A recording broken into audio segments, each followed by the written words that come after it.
কার কোন ডাল খেতে বেশি পছন্দ? আমার কিন্তু মসুরের ডালের পরেই এই যে বুটের ডাল খেতে অনেক ভালো লাগে।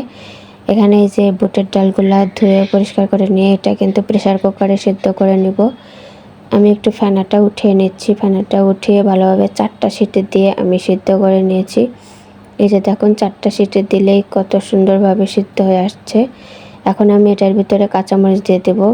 কাঁচামরিচটা একটু বেটে দিয়েছি যাতে ঝালটা বেশি হয়, এবং এভাবে করে কাঁচামরিচ দিলে কিন্তু কালারটা অনেক সুন্দর আসে। এখন আমি হলুদ মরিচের গুঁড়া পরিমাণ মতো দিয়ে একটু পানি দিয়ে দিচ্ছি। আমি 3 কাপ পানি দিয়ে সিদ্ধ করে নিয়েছিলাম। একটু পাতলা করার জন্য আর একটু পানি দিয়ে আমি একটু জাল করে নিয়েছি। এখন ফোড়ন দিয়ে দেব।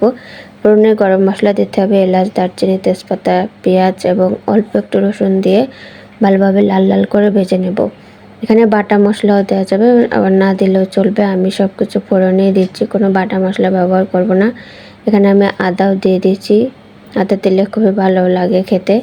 এখন সব কিছু লাল লাল করে ভেজে নিয়ে আমি ডালটা দিয়ে দিচ্ছি, দিয়ে ভালোভাবে জাল করে নেব। শেষে একটু জিরা গুঁড়া দিয়েছি।